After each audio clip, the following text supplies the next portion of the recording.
Elizabeth. Lines to Amelia upon leaving Miss Pinkerton's academy. Farewell, farewell, sweet friend of childhood years. Let sorrow not detain thee, nor our tears. Thy wings have grown, they seek another nest. I can't. Oh, Amelia's gone.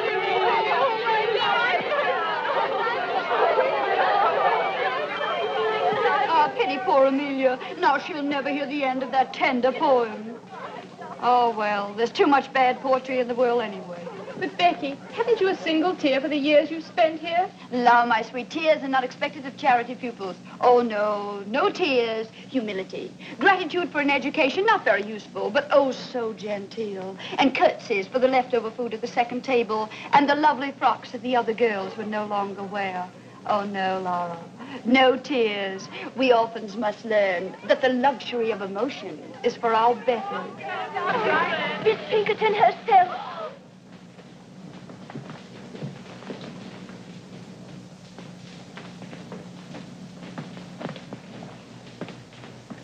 Miss Sedley,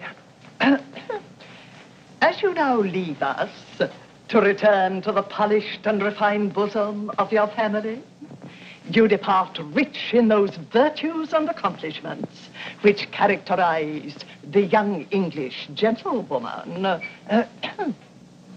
In music, dancing, and orthography, you have realized our fondest hopes. And in the principles of religion and morality, you have proved yourself worthy of this establishment. Receive, then, dear child, this elegantly bound copy of the illustrious Dr. Johnson's dictionary as a token of my affection. A dictionary? Oh, it shall always rest under my pillow. No.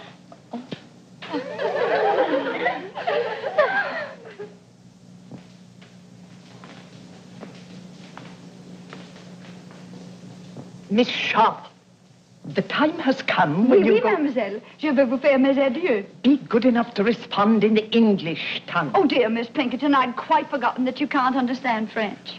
For a moment, I thought I was talking to my dear dead mother, whose language it was.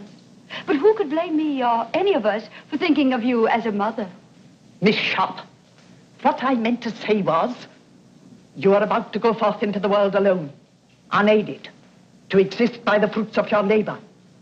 I hope you go with a feeling of gratitude for the gift you have received within these walls. Oh, Mom, what other feeling is possible? Not one of hatred, certainly. Not one of wanting to leave this place. Or a feeling that you took me because I was useful. Mercy, wasn't it a joy teaching the younger girls music and French and knowing how much money I saved for you? Oh, it was. It was. Goodbye, then. Oh, this dictionary for you. Miss Pinkerton, Mr. Joseph Sedley, ma'am. Enter, sir.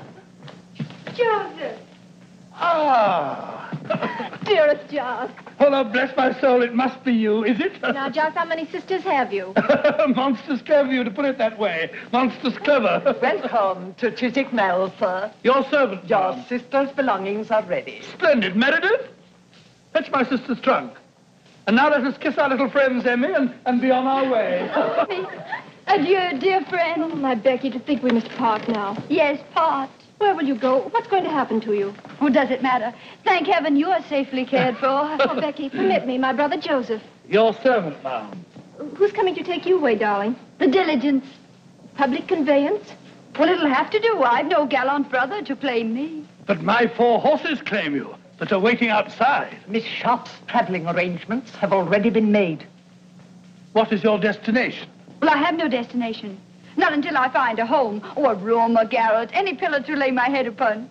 Amelia's is true, not a pillar to her name. No, it isn't true. No longer. Becky, you're coming home with me until you find suitable employment somewhere. No, I mustn't burden you. Oh, you angel. Huzzah! I shout huzzah!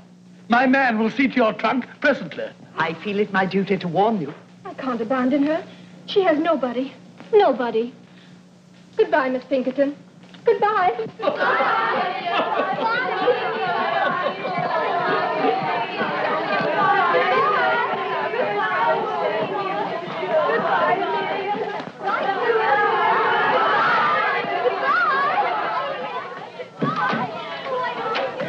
Pinkerton, words are but little thanks, yet let this speak volumes.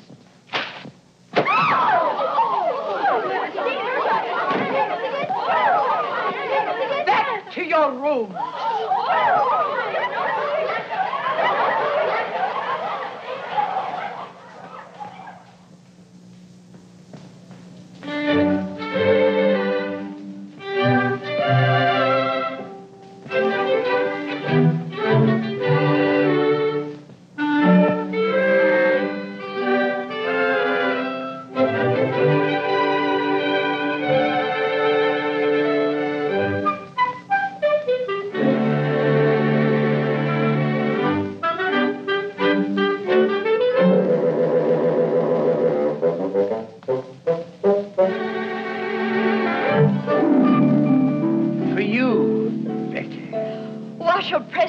Too.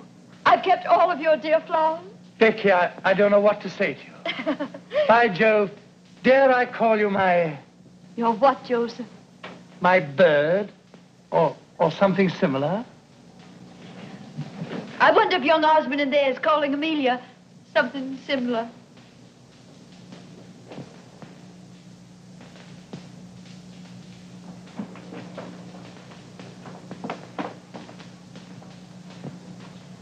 How I admire men who do not hesitate to express their emotions.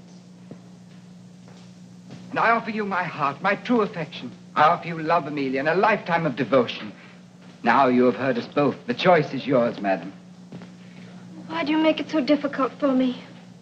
2 little boys I grew up with. How am I to choose between them? Am I to say no to you, William, whom I've always respected? Or to you, George, whom I've always... Loved, Amelia, loved. admired. Let him be your choice, then.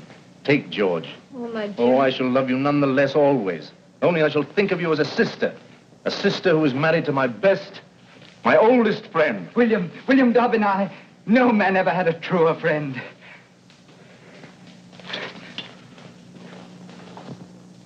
By Jove, that scoundrel kissed my sister's hand. I'll make him marry her. Too late, Joseph. The question has just been popped. What? Why, I didn't realize it. Why, that's beautiful. What a handsome best man you'll make.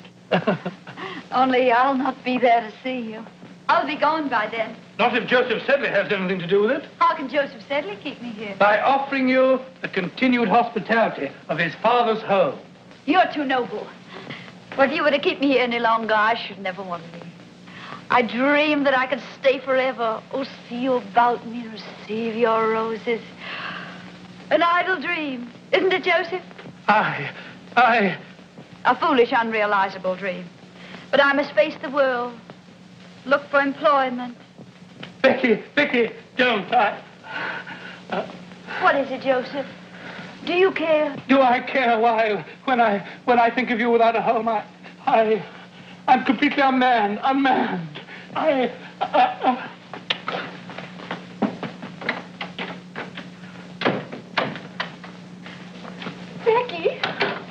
Becky, I have news to tell you. Such wonderful news.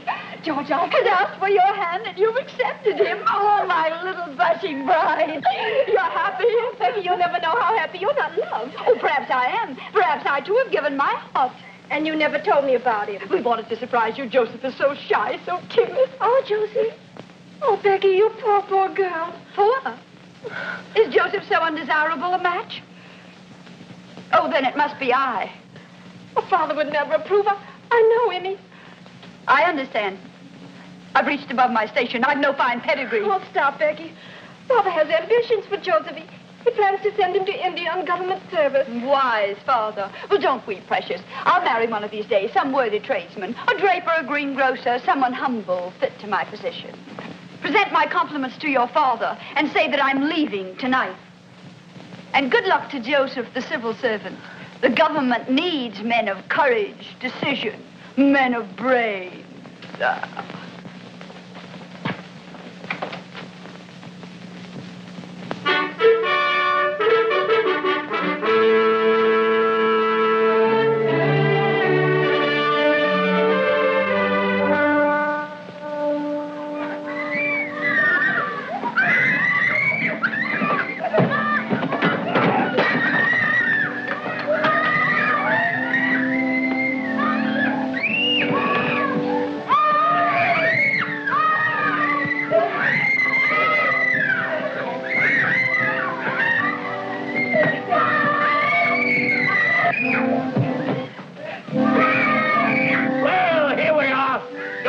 Up your mind too soon that you be wanting to stay here. Are they my pupils?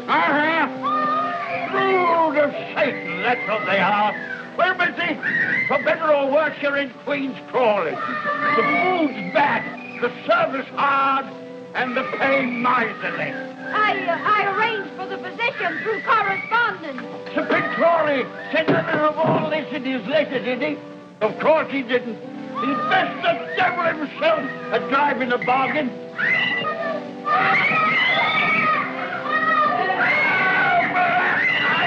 the devil are you making all this noise for?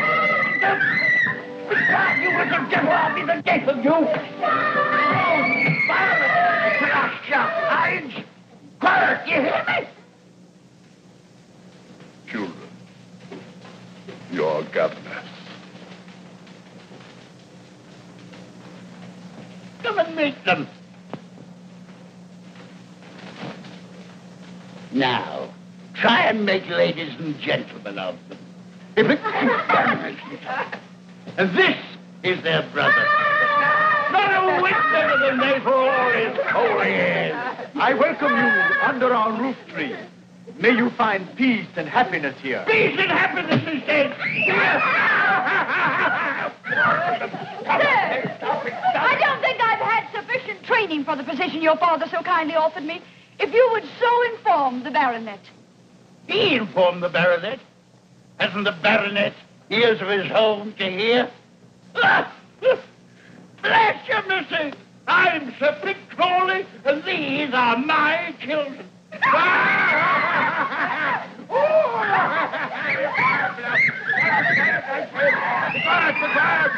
Be quiet.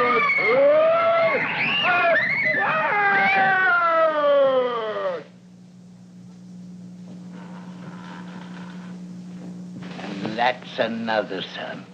As worthless a scoundrel as ever wore the king's uniform.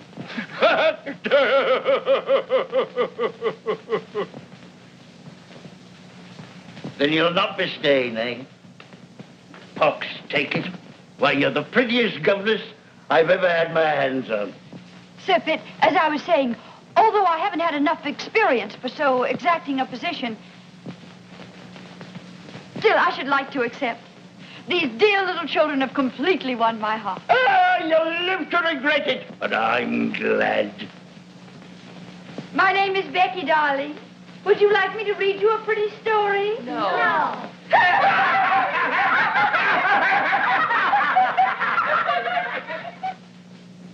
And here I bring you The Blind Washerwoman of Moorfields, a moral and instructive volume. Mr. Pitt, you're kindly sincere, but I haven't yet finished Rump's legacy that you brought me last week. Read them both, then. Read them both. Works by pious authors are soothing to the soul. What was that about the soul, Pitt? Let me hear it, too. You know how your sermons always affect me. You are too far sunk in the morass of iniquity, my beloved brother, for my sermon. I hope to see you later, Miss Rebecca. Now I must work on my speech for the Questionable Aid Society. Questionable Aid Society. How on earth do you stand him, Becky? What choice have I? I must watch the side my bread is buttered on. Why eat bread with that little mouth was made for cake and kisses? And of the two, you would willingly supply the second. Oh, not enough. Not half so nourishing as bread. On the contrary, every kiss counts, Becky. I'm returning to London tomorrow. Regimental duty. London's such a large town. So many willing lips to please a soldier. Yes, but none like yours. Becky, these pretty little hands, who will hold them when I'm gone? They'll be very busy. Washing Violet and combing Rose and mending Sir Pitt's shirts. Oh, blast it, you shouldn't be doing all that. Becky, if I were to ask you to come to London, to find a position here... I've tried all that. No Queen's Crawley is my haven. Oh, but there must be something. Becky, wait. I have an aunt in London. Young and pretty, of course. No, old and a spinster, but rich. I can persuade her that she shouldn't stay alone, that she needs a companion. And I need a protector, Rawdon. Becky! Becky Sharp! Can't you hear me? Where is that girl? Sharp! Sharp! Sharp!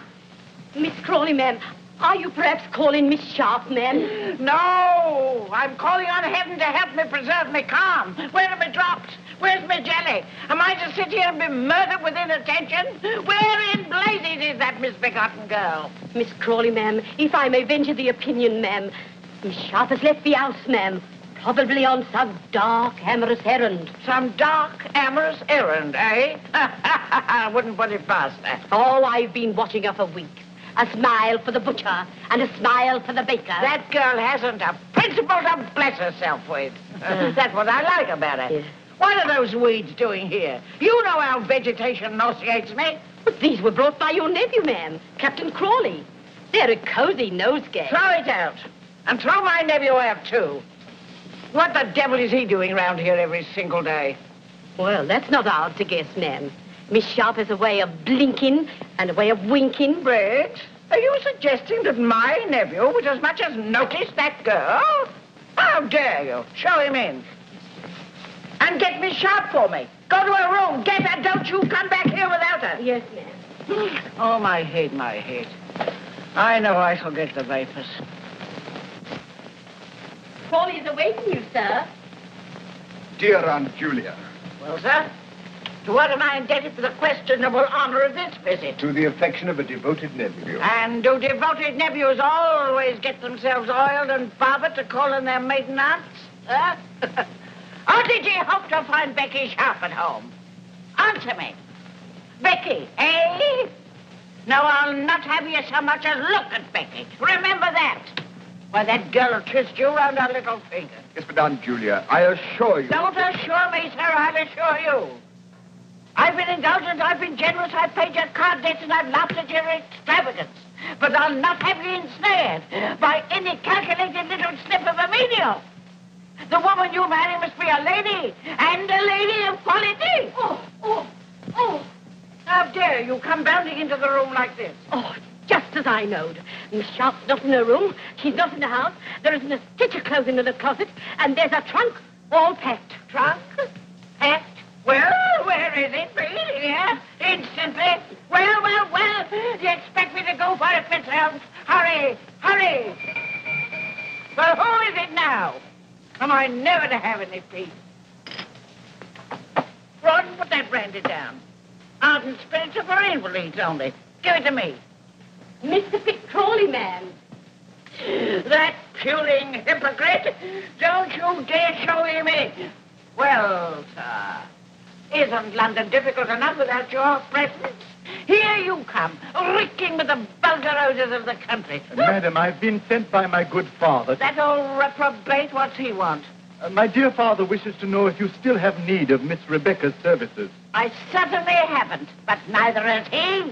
Sir Pitt is lonesome, madam. Very lonesome. If he's lonesome, let him join Napoleon at Elba. Then they can both be lonesome together. Good. The trunk, ma'am. Oh, bring it here. Open it. Yes. Now we shall see what we shall see. Angels above. Why, what the deuce is this? Not what a respectable female eye should gaze on. Tight. And look at this. Pantomime. Oh, and an horrid, licentious wig. Confound relief, I think, alone. She's acting on my orders, Ron. Here's a rouge pot. Cosmetics. Oh, sinful. Give me that. And here is Becky Sharp herself. Wait, in Becky's own handwriting. A portrait of my mother. Becky Sharp's mother a dancer? At the risk of contradicting you, ma'am, Miss Sharp's mother was an aristocrat. A French lady by the name of Montmorency. You're wrong, Ron.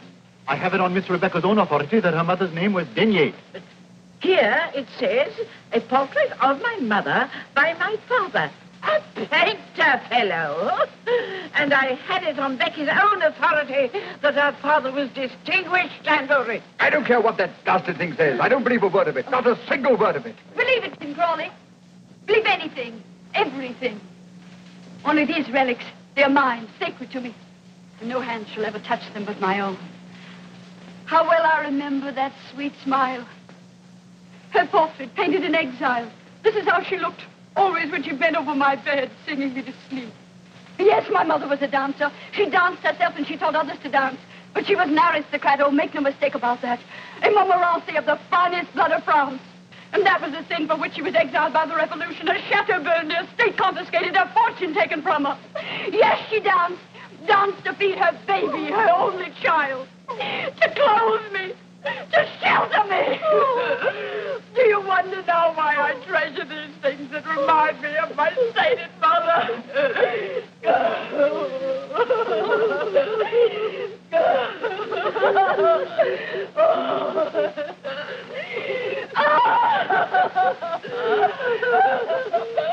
And then see a little string of beads. Miss Rebecca, don't. Sorrow diminisheth when the heart is pure. Briggs! How dare you apologize to me, Sharp, at once? Miss Sharp! Dear Miss Sharp!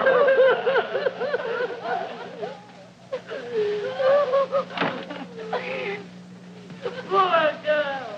We were so unjust to her. You faint. A little brandy, please. And send for Dr. Quackenbush. I know I'm going to die. We must all part when the hour cometh.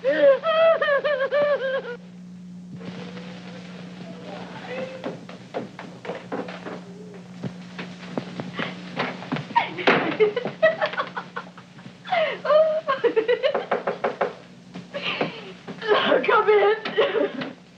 Oh, Becky, darling, why didn't you tell me? Do you suppose I would have cared who your mother was, how you were brought up? Why did you have to hide things from me? If you'd led my life, you'd want to hide some things even from yourself. Oh, tell me, are you sorry about yesterday? I sorry? Why, Becky, darling, you're my wife now, my own sweet wife. Your wife. We've been married less than 24 hours, and already you doubt my word. I don't, darling. I only want to know. No. What more? Still more? Endlessly? Do you want to hear about my father? How he drank, How drink killed his talent, his hopes, his wife. Well, he beat her. And when I begged him, Daddy, Daddy, don't strike her, strike me. What do you think he did? Well, I'll tell you. He struck me. Oh, my sweet Becky, my poor darling. Oh, don't pity me. Perhaps I'm lying. Perhaps I'm inventing the story as I go along. I don't care. I still love you. Oh, that's what I wanted to hear. Love me, Rawdon. Love me. I've had so little love in my life. I've been kicked about so much. Well, take me away from here. Oh, but Becky, we couldn't do that. My aunt would disinherit me. Well, who cares if she does? We mean more to each other than money. Oh, darling, get a hackney coach. Come for me when it's dark. Oh, why did I want you, my silly? What have you? Not a penny, not a plan, not ambition. Oh, but we'll make out, my Rawdon. We'll make out. Life owes me many things, and I intend to get them. All it takes is the least touch of wit. Oh, don't look so disturbed. I don't expect you to supply the wit. That's my dowry to you.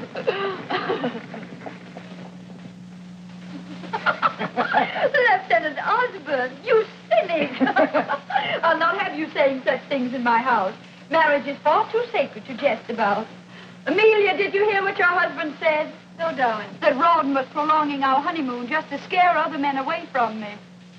George is such a wit. Yes, both of you are, dear. Do you think I've done justice to your treasure, Lieutenant Osborne? Beautiful. So delicate.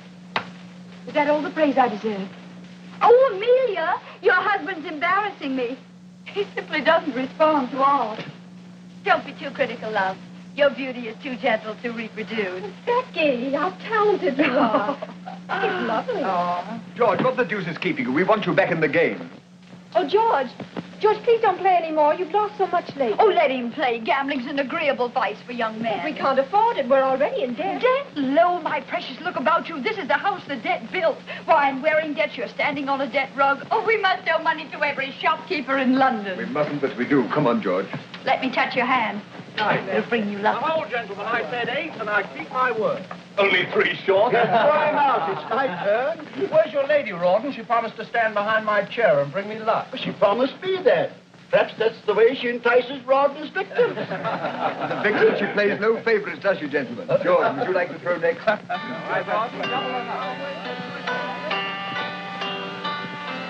many years since I heard you play last? It was on your own harpsichord. How I envied you for it. But then I envied you for so much.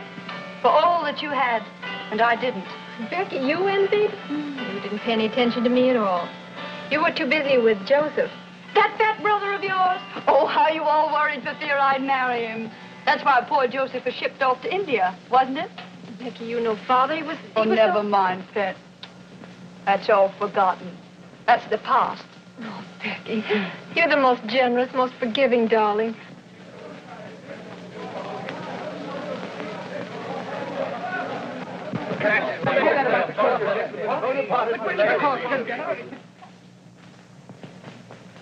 Becky, Amelia, Captain Thorndyke has just told us. Napoleon has escaped from Elba. Napoleon? Napoleon? War? War, yes. Our regiment will be ordered to Belgium. How terrible. How amusing. Becky, but what do you say? What luck. What incredibly dazzling luck. Are you out of your mind? Yes, I'm crazy for joy. War, Belgium, a new start. But what have we here? Debts, tradesmen getting nasty, bills. Why do you think our luck will improve in Brussels? Because we'll force it to. Silver, aren't they pretty? I found them in a little curiosity shop and I couldn't resist them. 7. 7 again. Becky. Don't imagine I'd ever use them. How silly you are. You look so frightened. They happened to amuse me. I had no idea they were loaded. Not for us, are they, dear? That's not the way to coax Lady Luck. Not your way. By gad, no. No, sweet. No. Remember what's ahead of us. Brussels. Brussels. Oh, everybody will be there. The officers with their wives, the best people, the richest people, society. A new life, Rawdon. Oh, we should be very grateful to Napoleon. Darling.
Now I understand why Wellington keeps us in Brussels. England expects every man to do his duty.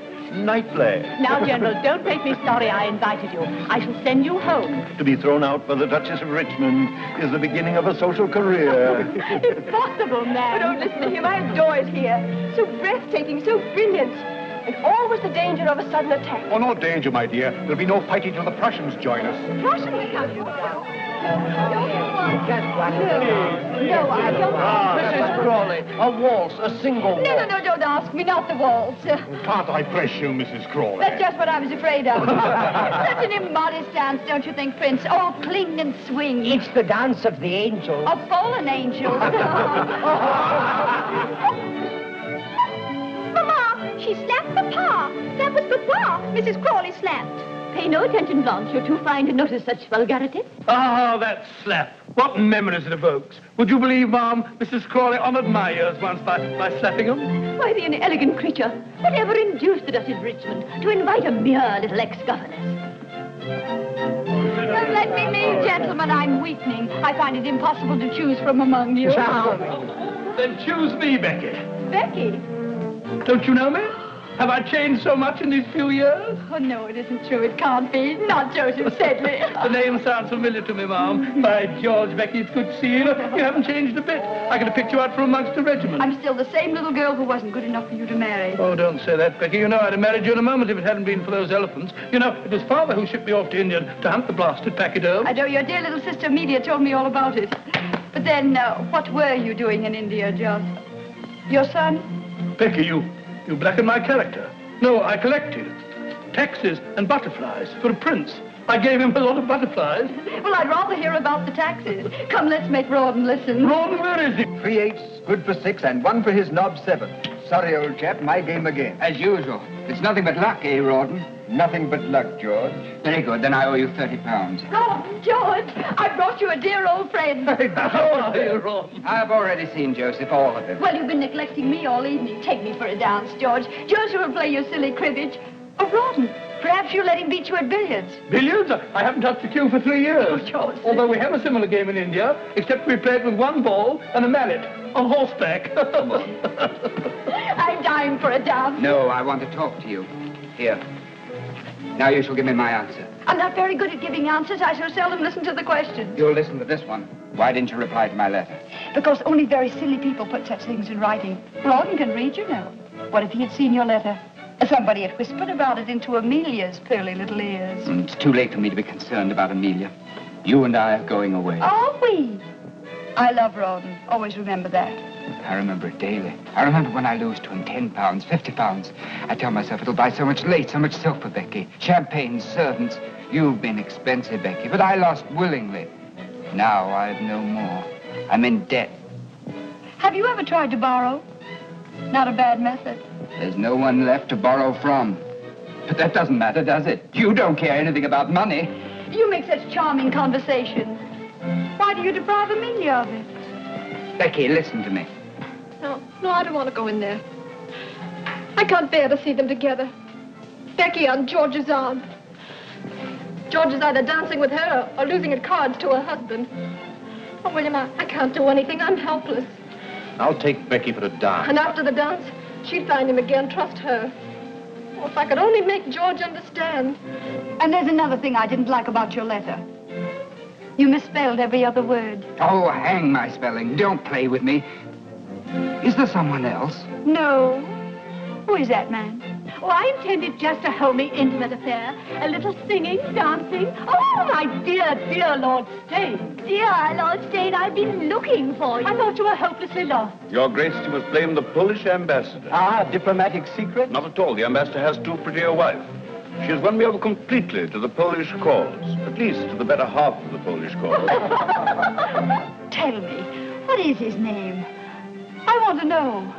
How perfect your instincts are, Becky. The Marquis of Stane. Stane with his millions. Bigger game, eh? Do tell me about Napoleon. I'm so interested in him. Is there any danger here in Brussels? No, madam, as far as I know, Napoleon is many leagues away. Is it true that the King of Prussia is bent on leading his own army? Freddie lead an army. I wish I could whisper to you what the Tsar Alexander told me about that. My lord, you hobnob with all the crowned heads of Europe. No, only with those that still remain on their royal shoulders. You see, dear Lady Bareacres, royal heads have been known to hop away from their bodies, especially in France. Remarkable how many people managed to come tonight. Lady Blanche, I was so sorry to hear about your mother's misfortune. I do hope the operation was successful. Operation, lady. To think of her going blind at her age, and now she can't recognize even acquaintances. These are glass eyes you're wearing, aren't they? Perfect, perfect. I do hope they'll continue to attract men. Oh. Who is that remarkable woman? The brightest new star in our social sky. Introduce me. I could spend many nights studying astronomy. Mrs. Crawley, permit me. The Marquis of Steyne, who plays the honor of your acquaintance. Hello. Will you favor me with a dance, Mrs. Crawley? What a joy it's a waltz. So fond of it? Oh, I could die for the waltz. There's some who call it an immodest dance, but I've always called it the dance of the angels. George, Amelia's alone on the terrace. Go to her, ask her for a dance. It's a drink I need, not a dance. Me war means rising stocks. I play for Napoleon's defeat. What do you play? I? Patience. And we are both above the fortunes of nations. But not above war. War champagne, froth, bubbles. Your head swims, your heart beats. Then your glass is empty. And you wake with a headache. Headaches can be cured. Heartaches too, my lord. By drinking more wine, a new bottle. And a new hand to pour it. Oh, my lord, I get drunk so easily.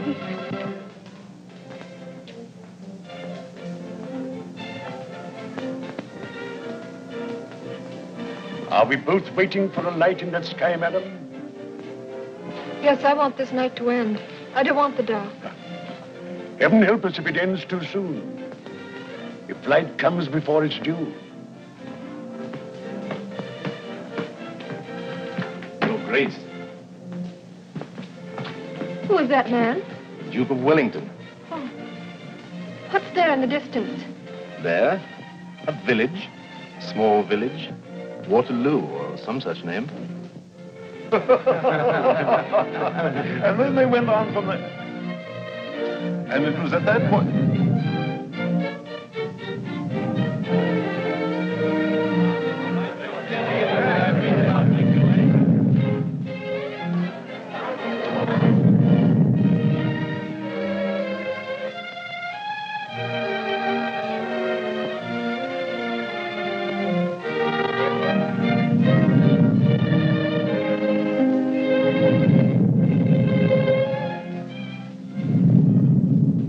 What was that? You hear it? Listen again. Cannon? Thunder? Artillery? No, must be a thunderstorm. Come on, I say, was that a cannon?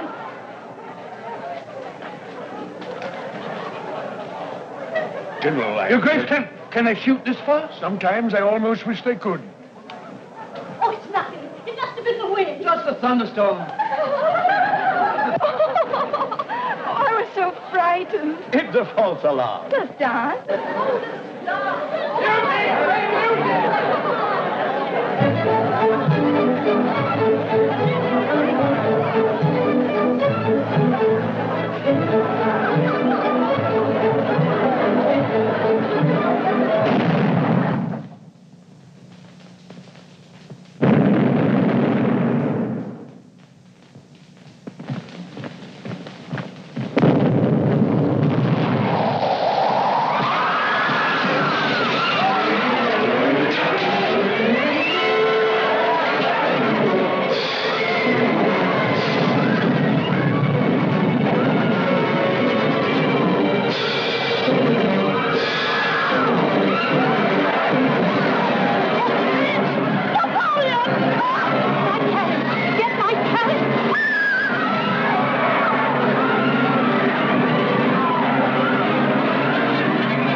with me. I'll take you home.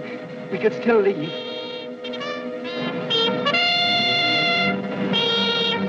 The call to colors. Did you hear it, Lieutenant? The call to colors. It means nothing to me. You're coming with me. Oh, I'll desert Becky. We'll go somewhere to Canada, to Sydney. Only let's hurry. There's still time. Why not take your wife, George? Occasionally, you must remember that you're married. George! Oh, my dear, I've been so concerned about you. You, Becky, concerned about anyone but yourself? You can't take George from me. Why, heaven. You'll never take him from me. Oh, you're excited, Amelia, frightened. I don't want your George. See her home, George. Take care of my poor Emmy. Au revoir, George. I'll be watching you from the balcony.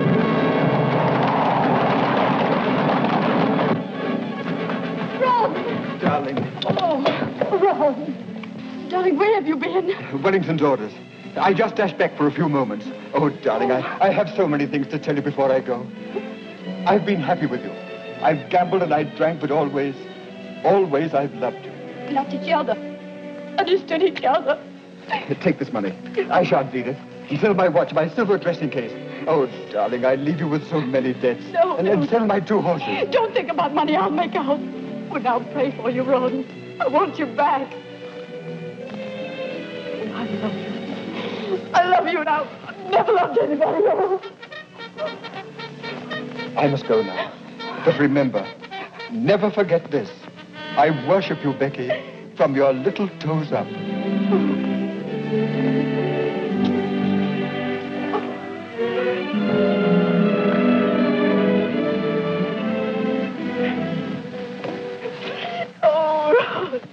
What shall I do? What will happen to me? What will I do? Eh?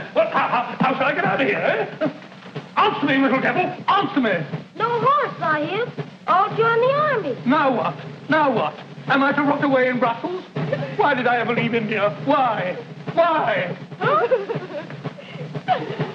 Becky! Not a single horse that's in Brussels. Is this the end of Joseph Sedley? I can sell you a horse. Becky!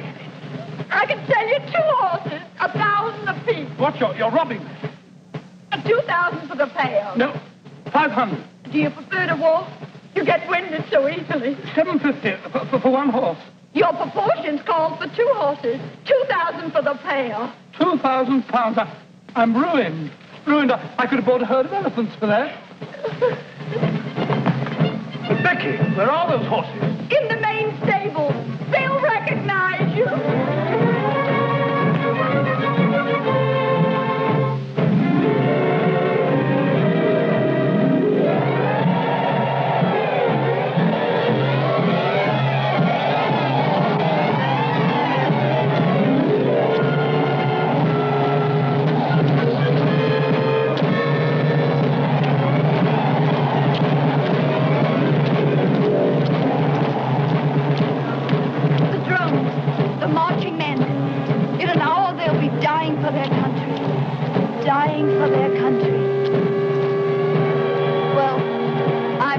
My breakfast.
Would you do me the honor? Lord Liverpool, please condescend. And Mrs. Simmons, please. Your Grace, Mr. Shelley. My dear brother, Lord Holland and I wish to sue for the privilege of sitting on your right.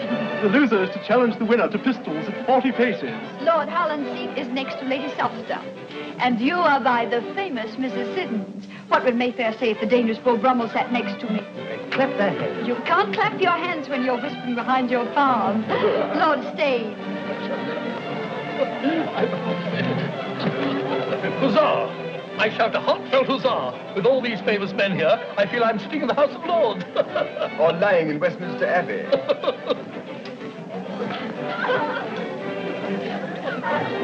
Why did you bring me here, Pitt? This is a wicked, immoral atmosphere. Look at Lord Stane and that woman. That woman's your sister-in-law now, Jane, please remember. And remember also that she's very pious. Why, before I married you, she and I used to read sermons together. Everything is so delightful in your new home, my dear. These pictures, a family portrait. Ancestors, Lady Southdown. Oh, yours or Captain Crawley? Oh, mine. The Duke and Duchess de Crovenay, Lavinia and Alistair. I bought them last week, £5 apiece.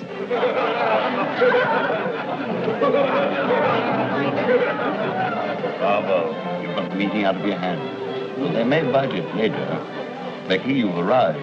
Where, my lord? Not St. James's Palace. Not yet. Patience, Becky. Patience.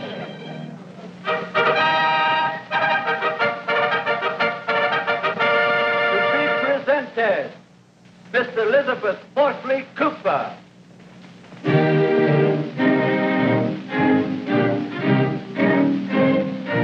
Miss Joseph Hamilton. Now, watch it for Mrs. Crawley. She's waged me £100 for Prince Regent will stop the presentation to talk to her. That's unthinkable. The court of St. James would be shaken to its solemn foundation. The foundations may be solemn, but the head isn't. To be presented, Mrs. Broadus Broad. Did you read it?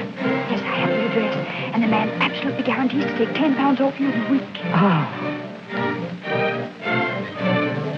To be presented, Lady Sybil Gray.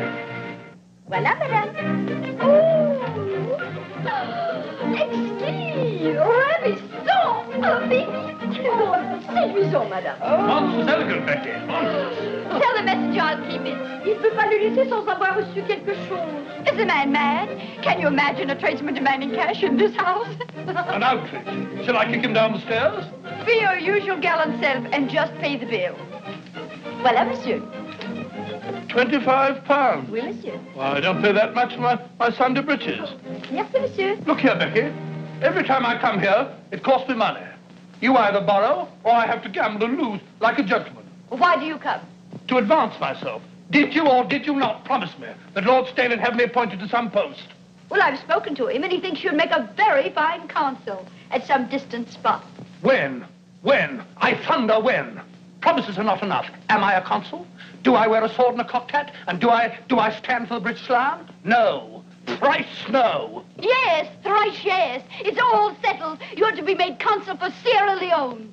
Sierra Leone? Sierra Leone? But Becky, those chaps are all cannibals. How would they take to me? Oh, I think they'd get to like you, bit by bit. Huh? But look here, Becky. What love. Hello, Ron. Where on earth have you been? I've worried about you all night long. Oh, I'm sorry, you shouldn't have. I stayed at the club. Club, eh? You must have met some sirens, that's what. Sirens.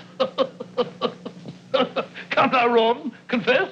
You'll come again tomorrow, won't you? Well, I'm here now, you know. But wouldn't this be a good time to be buying that cocked hat and sword? That's right. I'll sally forth and have me outfitted, bit by bit. Your servant, Becky. Your servant, Ron. I echo. Sirens.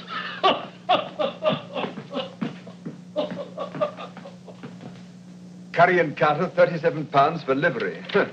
And here's a little billet-doux for 800 or they'll sue. Bagatelle. What's wrong, Rawdon? Everything. I had a nasty night at the club. Almost came to blows with Deuce Ace. Others had to separate us and all that sort of rot. But why? He kept hounding me and threatening me about the £400 that I owe him.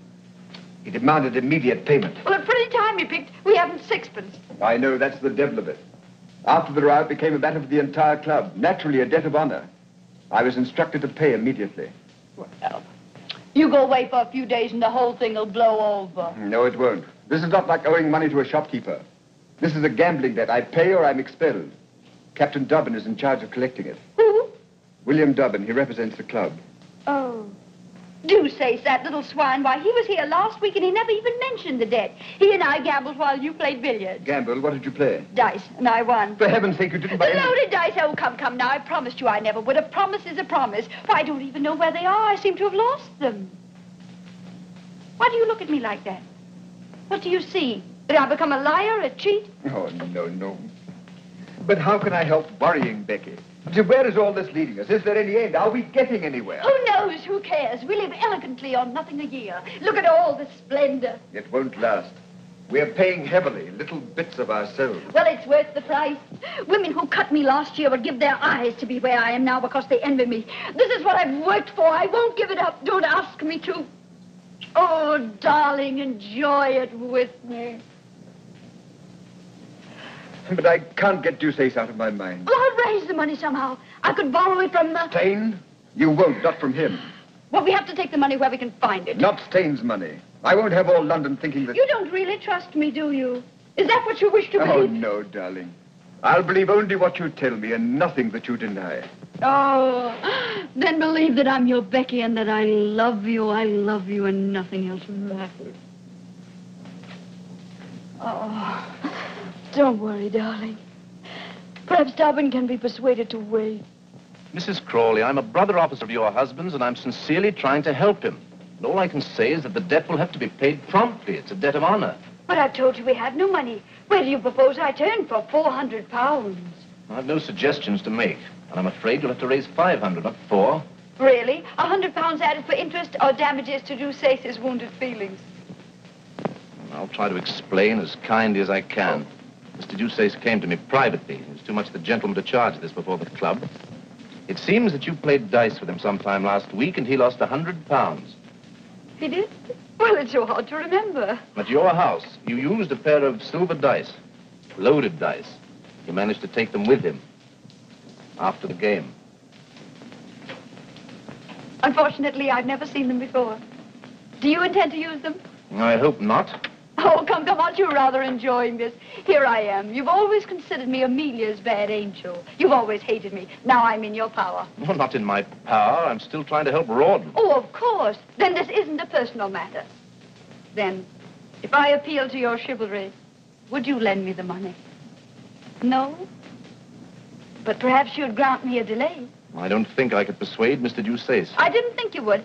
So I came all prepared to do business with you. I have something to sell, something I think you'd be interested in buying. Madam, I couldn't possibly Oh, be... wait until you see it. I brought it with me. By the way, I was broken-hearted to hear that Amelia had rejected you again. Mrs. Crawley. Poor darling Amelia. She's still possessed with the idea that she must be true to George, loyal to the dear ghost who was so true to her when he was alive. I've no desire to discuss... Not to discuss how to gain the key to her rusty little heart, Captain. Oh, what noble self-denial.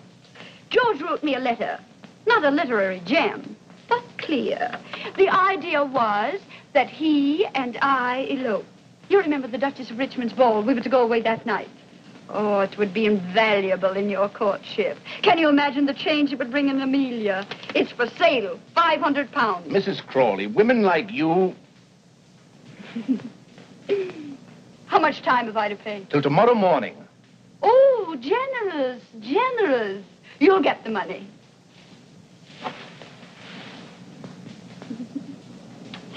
I was just thinking, if I were Amelia, would I respond any more readily to your charms?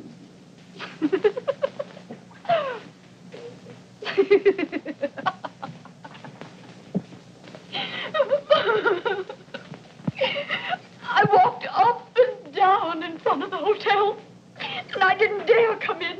But how could I resist when I knew you were in town and... But, Rebecca, you haven't told me anything. What is it? What has happened? Tell me. Oh, no, I can't. Your kindness only makes it worse. Rebecca, my dear girl, my own little sister, tell me. I've a right to know. I'm the head of the family now. Oh, why do you force me? It's so humiliating to talk of money. Oh, dear, perhaps you're right. Your secrets are your own. Yes, why should I tell you that I need 500 pounds at once, or else I'll kill myself? You shouldn't. You mustn't. Even if you did, I couldn't afford any more money. Oh, I know.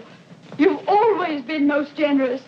Besides, someone else has offered to help me. Someone else? Who? Oh, a friend. On second thought, you can have it, sister. Brother.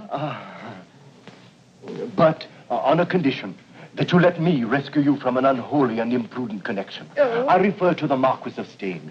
Promise me that. Dear Rebecca, promise me. My conscience is against it. My conscience. And your conscience is kissing my hand now. Yes, my brotherly love. Ah, Rebecca, do you recall how we read sermons together? Couldn't we read a few soon? Isn't the Marquis of Steyne fortunate? He has no conscience. And as for brotherly love, not an ounce of it.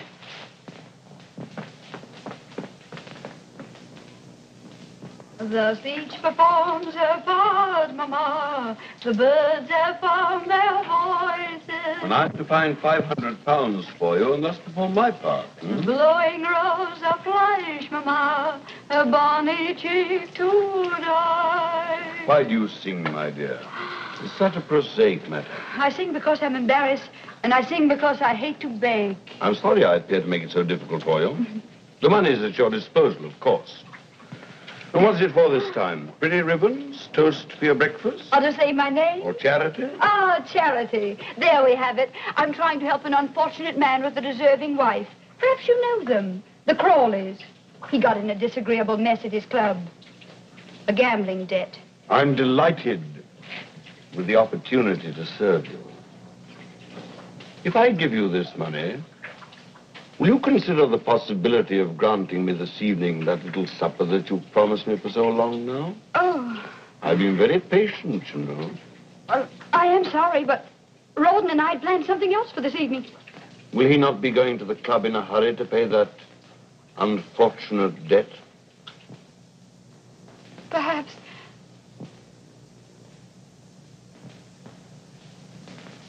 He'll have to, won't he? Yes.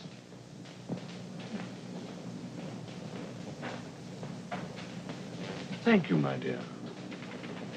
And now go on with your singing. You sing most charming. There's sunshine in my heart, Mama, which wakens and rejoices. And so I sing and blush, Mama, and that's the reason why. And so I sing and blush, Mama. La, la, la, la, la, la, la. Da, da, la, la, la, la, la, la, la. No luck. No. Did you try everybody? Yes, everybody. Come here. Sit down. Shut your eyes. Now, isn't that a wonderful surprise? Wonderful. Where did you get it? Steyne? Oh, nonsense. Young Southdown came in this afternoon. You know he owed me 500 pounds. No, I didn't. When did you discover it? The moment he sent the money, silly. Sent it? I thought he came over. Well, both. He came over and he sent Fifine in with it. Well, take it, darling. Be on your way with it. There's no time to lose. No, I suppose not. Oh, darling, you've had a miserable day. You need some amusement. Would you like to stay at the club this evening and play billiards? Yes. Rotten. You're not taking the money. Yes, I was going to leave the money, wasn't I? But you must go tonight. Tonight, eh? It would be quite serious if I didn't. Tonight. I agree with you. Oh, Rawdon, it's our last debt. We'll never have another. Once this last debt is paid.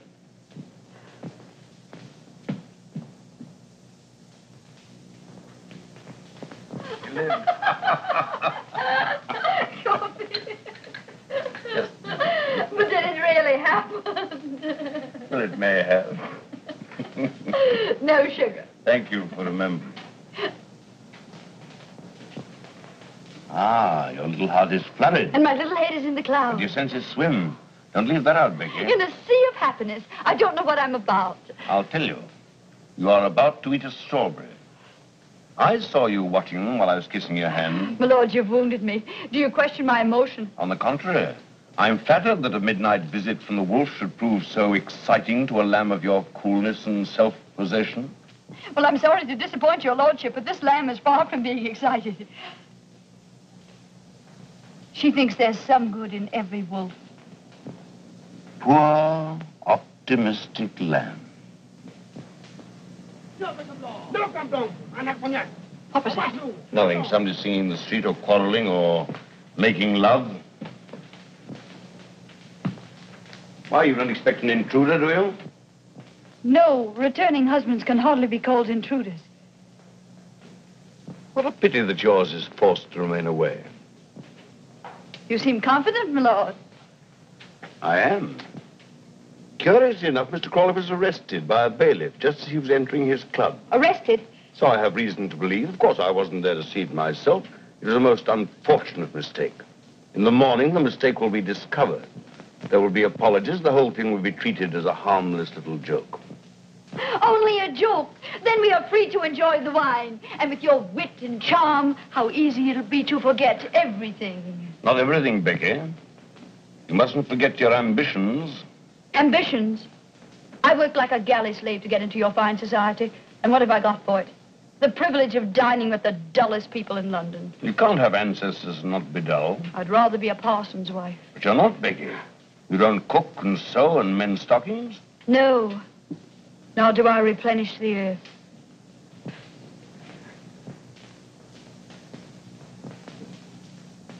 Therefore, you must enjoy life as you find it, Becky. We mustn't be hypocrites, you know. Otherwise, what would happen to things like this little feast of ours? This innocent little feast. My lord, always your little generosities. What beautiful pearls. Didn't you hear something? You heard your own wicked little heart. No, no. How did you do it, Becky? How the devil did you ever catch me fancy? Because there isn't an ounce of sweetness or goodness about you. That's your secret. Oh, wait. We must drink to that. To your marvelous portrait of me. To your shrewd understanding. Here's to...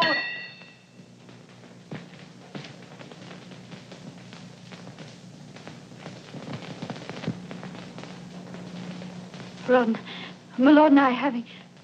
My lord and I... You didn't go to the club. When you left the house, you didn't go to the club. A trap. Mrs. Crawley's husband returns home unexpectedly. He doesn't go to his club. Well, sir, how much am I blackmailed for? Oh, I've done nothing. I'm innocent. My lord, tell him I'm innocent. Innocent? Come, what's the amount? I've already paid 500 for your absence. No, run!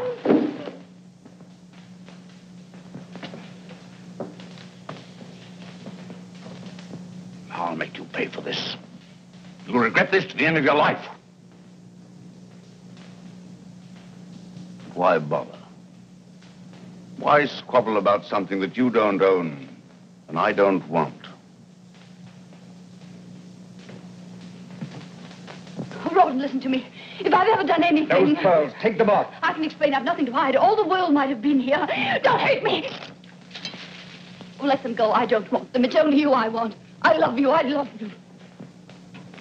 I won't let you go. I'll fight for you. I couldn't have done anything else. I had to help. I had to do something for you, for both of us. Don't hate me. Try to understand. Oh, my darling, I'm yours. Nothing else matters. My love for you is the only real thing I have in my life. Don't take that away from me. Don't leave me. You can't leave me. I'm your wife. Not my wife. Just someone I was once married to. But that's over with. Run! Oh. Oh, no.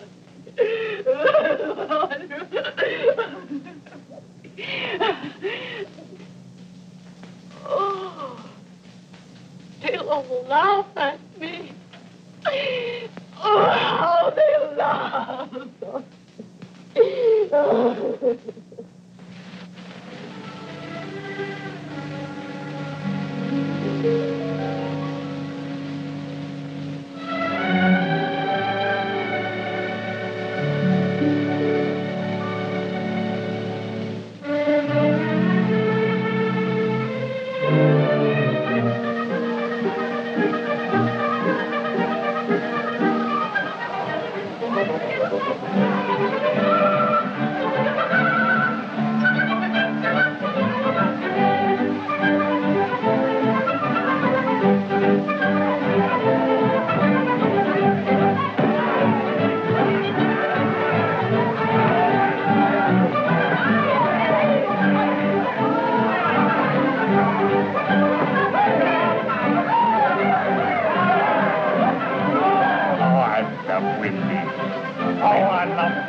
Oh, dear, won't be a while. Up with me, up with me.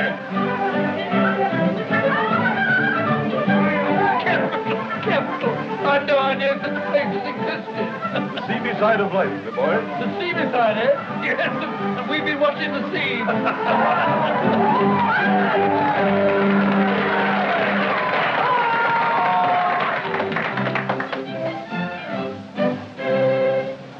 Young Molly, who lives at the foot of the hill, whose fame every maiden with envy doth fill. No, my eyes are tricking me. It's Mrs. Crawley, Becky. She's been out of England. So she's either come back or I'm fancy's victim. Oh, that's enough. I've had my fill you're singing too. Amelia, don't annoy her ladyship with the delicate. I see you're delicate. See how delicate I am. Tell me, swains who have conquered the fair, how to win the dear lads with the delicate. Oh, delicate, that was my trouble too. How to win the dear lads with the delicate.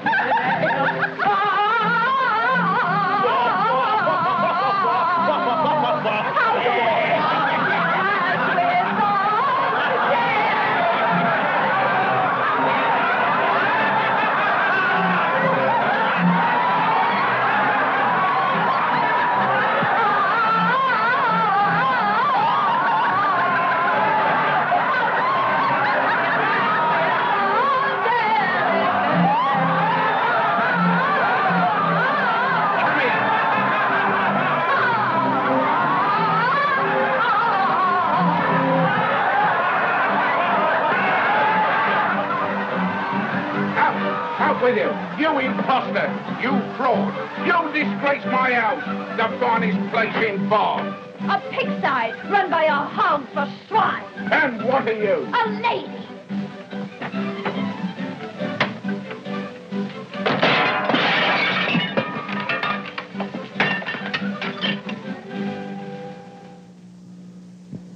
That's right, dearie. Read the cards. Ask them where to find the money for the landlord. Because you pay today or out you go. Tell him I'll settle tomorrow. Do you think he'll believe that? He heard all about what happened to the great singer last night. I'm expecting a remittance any day now. I've written to my brother who's a rich man, a baronet. Your brother. I used to call them me cousins. I had an earl and a count. You wouldn't think it, would you, looking at me now? But I was a dancer. I had me home in Park Lane, me jewels, me carriages. Now I've got me broom and me scrubbing brush. There won't be any brush for me nor broom, you old crow. It's not in the cards. The King of Hearts, Rawdon. See how close we are to each other? There's the King of Spades between you. The King of Spades. He always keeps us apart. Well, you can forget about it if you drink enough brandy. Superstition, nonsense. I'm not the Queen of Hearts and Rawdon's not the King. Who cares? Cards won't bring you back anyway. Then why do you sit here wishing and sighing? Because I dream and I don't want to dream. I don't want to see him shipwrecked, killed, dying of fever. The Ace of Spades. Do you think he's dead? Cards never lie.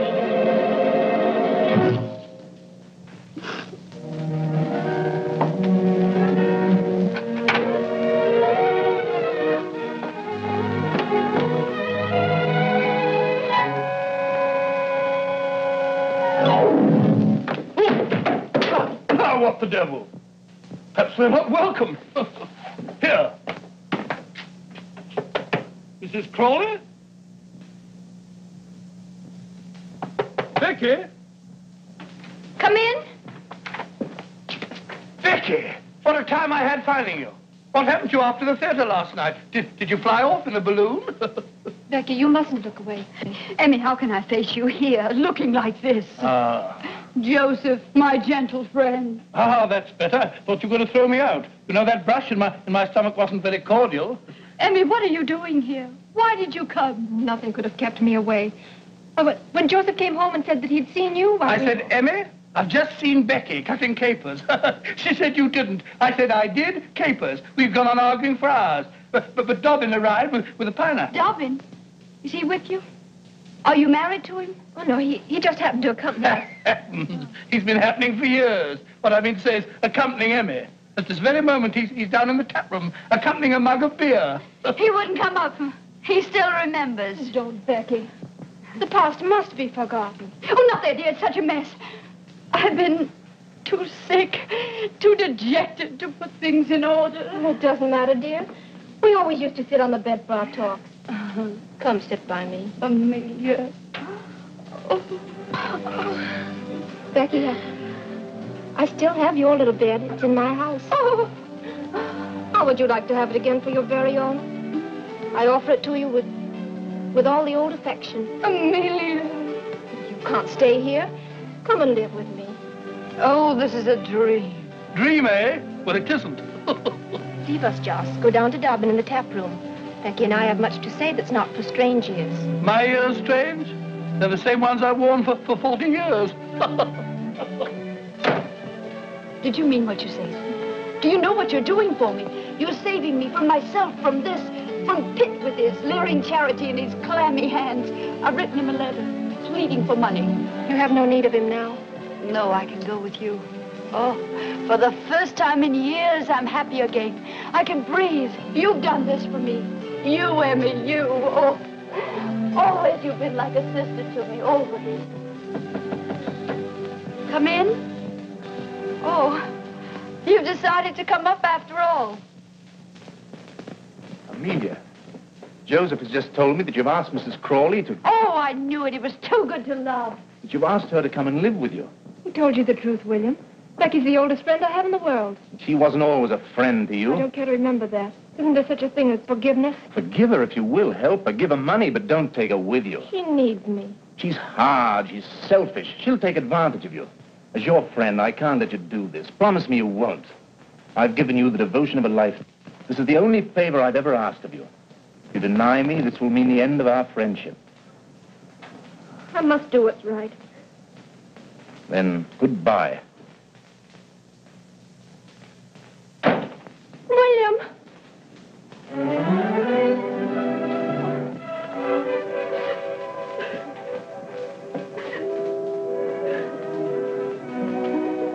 You're in love with the man.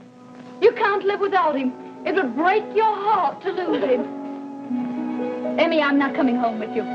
I'll not let you do this. I'll send you back to Dobbin, no matter how much he's hated me. Don't give up, love. Don't let it be taken from you by me or anybody else. Fight for it. Keep it. It doesn't come often. But you don't worry about me. I'll manage. Go downstairs. He'll be waiting for you. Take his hand. Ask him to marry you. I can't. I'll never marry him. You will? Why shouldn't you? Because of George. I must be true to his memory, his love. Love? Why, you fool, you monkey. He never really loved you. He did. I'll prove it to you. No matter what you say or think, he did. Oh, he was never faithful to you. He made love to me, but you were hardly married to him. Your husband in heaven. Oh, here it is. You know the handwriting. He wrote this to me, sent it to me in Brussels right under your unsuspecting little nose. Now you know. Now you're free to forget the past. Go to the man who really loves you. Marry him. Go on, go on. I say, Emmy, did you and Dobbin have a breeze? Just you're drunk. Drunk? I drunk. This is an injustice. Am I her only brother? Similarly, is she my only sister? Similarly, where is she running to? To Dobbin. She's going to marry him. Huh? Well, I think that's beautiful. Well, what's the matter with you? What have you lost? Lost my heart out of my bosom to see my sister blessed with such happiness. Why weep? They'll be happy, but they haven't stolen all the happiness in the world. I think they have. Would you like to sit down and be just as happy as they are? Yes. Do you like brandy, Joseph? How would it sit with a beer in there? Perfect. Extra fine cognac. And we have biscuits and gorgonzola. We'll have a little feast. Do you mind sharing the plate with me? No, quite the contrary. I'll even share the bottle. Have only one knife. I'm ashamed to admit. Isn't it enchanting? Enchanting. You're enchanting, too. Drink hearty, drink deep. 1,000,000 years have passed since we drank together. Or sat together undisturbed, returning glance for glance, smile for smile. Gorgonzola for gorgonzola. To the happy two people, to the memory of the past. And the joy of the present, when two people meet again and they agree. That's it. Agree. I honor the sentiment, Becky. To pitch their little tent or little cottage with the trees and the stars above. I honor the stars above. And the murmuring of moonlit streams and the perfume of flowers. Does that fetch you, you dear gay fellow? It's you that are gay, Becky. Gay and gallant. Come closer, Becky. Oh, Joss, you frighten me. You're so intense. Intense, but honorable, Becky. Tell me, are you a widow? Yes or no, because you must become my widow next. Later we'll talk about it. Now you must help me pack. I've had enough of all this. We're going. Going? Where? Mayfair, India, anywhere. Away from all this. Well, we can't, Becky. I have no money. No money? You're poor? Who dares accuse Joseph Waterloo steadily of poverty? No, it's just that I have no cash. We'll have to wait here for a week till my next month's allowance comes. But I can't wait. The landlord will have me jailed by then. Speak of the devil. Who's there? It's I, Rebecca, and Jane. They, my letter, they've come. Oh, what shall I do? Let me throw them out. Wait. Perhaps they're a blessing in disguise. Sister! Brother! The money we need. I'll get it from Pitt. Oh, darling Jane, I can't believe it's really you. One moment, I must make myself presentable. Climb out of the window. If Pitt finds you here, I'll never get the money from him. Climb out. I can't. The cheese has gone to my head. I'm almost ready. Quite ready.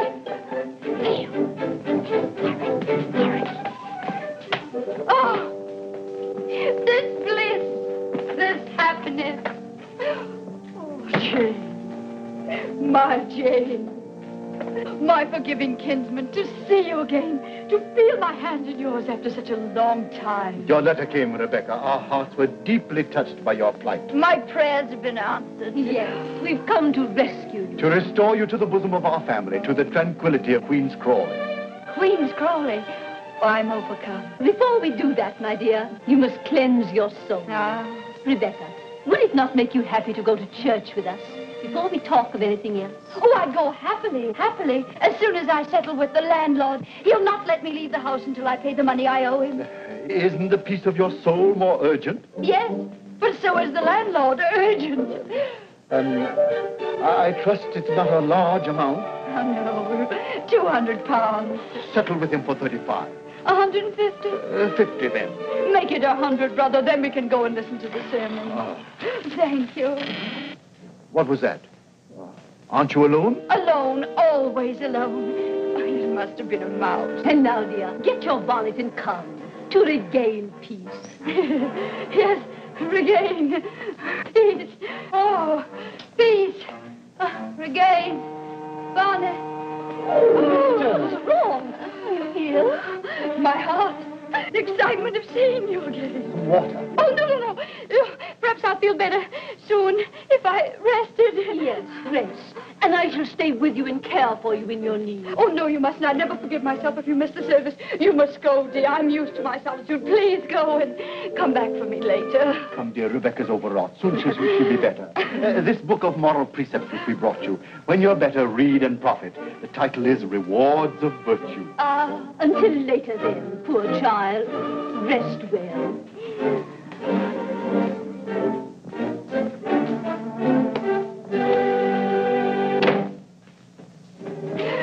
£100, and I owe the landlord 12. Don't stand there blinking at me. We must get out of here. I'm not blinking. That's love. Put the trunk before love. Put those letters in the locket. We're going. India. Rich princes. Taxes to collect. Butterflies and elephants. And Rogers and rubies and gold. The book. Oh, Kid! Brother! Yes, Rebecca? My deepest gratitude, brother, but virtue is its own reward.